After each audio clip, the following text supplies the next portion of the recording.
ليه كل ما نبدأ حاجة ما بنكملهاش يا صاحبي؟ ليه الواحد بيبقى ناوي يذاكر أو يحضر كورس أو يبدأ مشروع جديد ويجي وقت التنفيذ بجد بيحس إن في حاجز كبير قدامه ومش عارف يعمله؟ أولا يا صاحبي أنا بحبك في الله، فما تنساش تصلي على النبي عليه الصلاة والسلام في الكومنتات، لعلها تبقى سبب لفتح خير كتير عليك يا صاحبي. أيوة، قبل ما أنسى، أهم من المونتاج المعلومة اللي ممكن تغير حياتك للأفضل. خليني أقول لك على حاجتين شايف إنهم أصل المشكلة دي. أول حاجة، إحنا مش مدركين قيمة اللي بنعمله. يعني مثلا لو انت في كلية او جامعة وبتدرس سنين طويلة بس عشان طريق طويل بتنسى ليه بتذاكر اصلا، بتبص تحت رجليك يا صاحبي ومش شايف الصورة الكبيرة. تاني حاجة، النية دي اللي بترفع الحاجة للسماء او تنزلها تحت الارض. يعني النية دي حرب يومية وسط مغريات الدنيا، وسط المشتتات، وسط السوشيال ميديا والتليفون والسكرولينج والكلام ده كله، وسط كل حاجة بتحاول تسرقك يا صاحبي من هدفك الحقيقي اللي انت اصلا بتسعى له. انا مؤمن جدا بحاجة قالها ابن رجب: العزم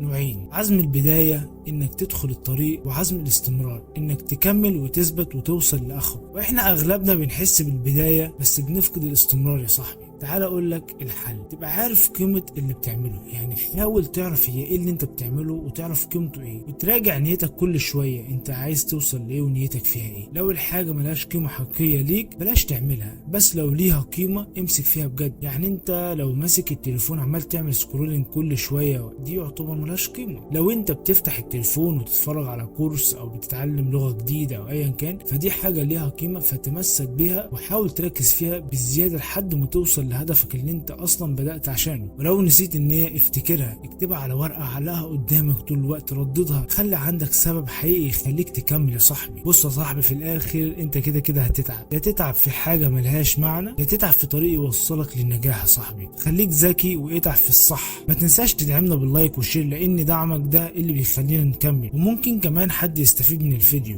انا حابب اشكر كل اللي دعموني بالكلام الحلو اللي في الكومنتات دي، بجد شكرا من القلب يا اخواتي. سلام.